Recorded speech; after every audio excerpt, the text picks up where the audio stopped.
Rachel, how long have you been with the BBGA?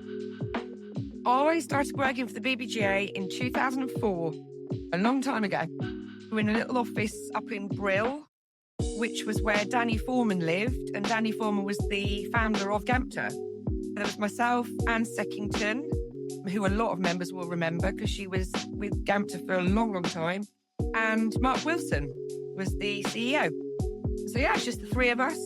The conference was coming up. I remember, I don't think I've ever had a time when I thought, oh, I don't want to do this anymore. I'm going to look for something else. I just really enjoy my job. I think it's what you put in and what you get back. It's a nice job. It shines through how aligned the team is. Congratulations on 50 years. What are some of the key achievements over the last 50 years would you say we should let people know about? I think the main thing, the change I've seen since I started, was the way that we work with the regulators, the government. We interact with overseas organisations now as well. We're involved with Europe and the IBAC stuff.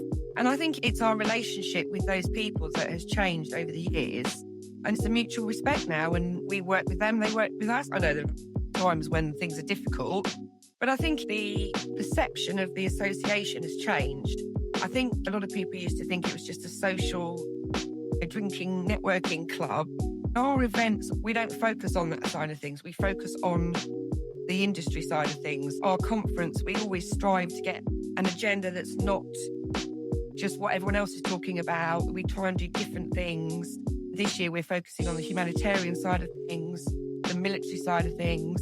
So we just try and cover as much as possible. People want to be part of the association. We worked really hard through COVID. Lindsay and Mark carried on the whole of lockdown, still informing members of what was going on.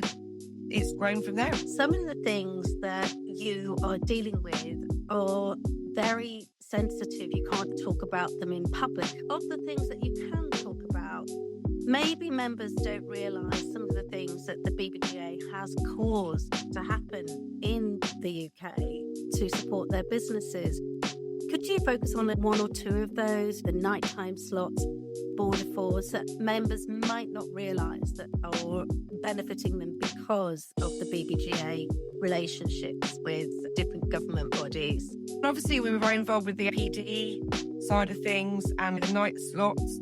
It's basically, we're here for our members who will come to us and tell them they've got an issue. Rather than them having to go and find someone, you email the DFT or the CAA or whatever, and you don't know who you're meant to be talking to.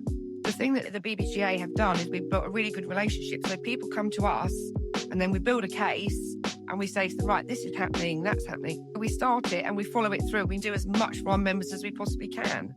My main role is the events and the marketing and getting new members in. Lindsay is the expert on all these things because she's so involved with it all now that she knows exactly what's going on. There's a lot of things we've worked on over the years, starting the Climbing Fast and the Did You Know campaign. That's one of our biggest achievements. Telling people exactly what we do with a video. Videos are, the way forward. I think it's a great way of promoting what you do. Wonderful being involved with you, and I know how passionate and committed to the BBGA leadership team was. If any of your members is experiencing difficulty with different regulatory bodies or having some kind of obstacles that seem insurmountable, the absolute best thing they could do is to come and tell you about it. And I think one of the ways that we tackle these issues is through our work groups. So we have the ops work group with our chairman, Paul Kremer, who works tirelessly for us. We have the FBO work group, so all the FBOs meet and discuss their issues. And it does highlight things. Through the work groups, you get a collaborative group of people that all have the same interests and they all want the same outcome. And through those work groups, we've achieved an awful lot over the last few years. So, yeah, the work groups are a really important part of the association. And if you get a really good chair, they work even better. So, yeah. I've attended a couple of those and they really are. You've got competitors sitting down side by side saying, actually, there are some bigger issues at play here. So let's set aside our commercial differences for the meeting and pull together, which is fantastic. Yeah. And then to come back to the events, because your events are brilliant. And the fact that you do is great, Joel, putting together the agenda, for example, to make sure that you are offering something different. There are some topics we all have to talk about. I can't take the credit for the agenda. I have to say that really is down to Alison Chambers, Lindsay Oliver, Alex Durand, James Morriton. And we have our little event work group where we plan all the events. And between them, they come up with some great ideas. It's got to cover everybody. So it's quite a challenge. But I think we've got a really good agenda this year. It's really interesting stuff. What's in store? When should people come along? There's lots of stuff, but we've got a presentation from Leah Wings, who are the humanitarian. They transport the premature babies for treatment and stuff, which is just incredible. We're covering the military side, the security side, and then we've got Billy Billingham, who obviously is quite relevant to that side of things as our keynote speaker. We're not focusing massively on our 50th anniversary at the conference because the conference is about our members. But what we are doing is we're highlighting quite a few other members that have got big birthdays as well. There's quite a few of them. There's Lux, Tag Aviation, Hunt and Palmer. We're showing some of our really long-standing members as well. You know, we've got 50 balloons up everywhere. It's a bit of everything really, but we're not focusing just on BBGA being 50. We're going to have a few photographs of back in the day. I think it's going to be really interesting. I'm really excited for it and to see the evolution. You've got another big event. So if people do want to get involved with your famous summer event, what would they need to tell us about that and how can people... So we always have the House of Commons reception during Farnborough Airshow Week, which enables members to bring along overseas guests.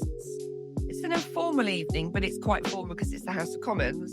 We're basically on the terrace and it's a couple of hours of drinks and canopies and networking. But it's the views from the building as well. It's the whole kind of atmosphere. We run it during the Farnborough Airshow Week.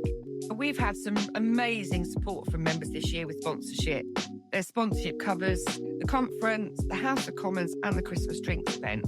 Tell me about the House of Commons event, because I know that's so popular. The House of Commons event it's on the 22nd of July. It's during the Farnborough Airshow Week, which means a lot of our members will have overseas visitors, so they can bring them along. Some of them have never been to the House of Commons. It's the whole thing, you know, we're going to the House of Commons. So we're really looking for a few sponsorship opportunities left for this event. We have silver, bronze and gold packages. It's open to any members that want to support us. So if you would like to do that, please do contact me.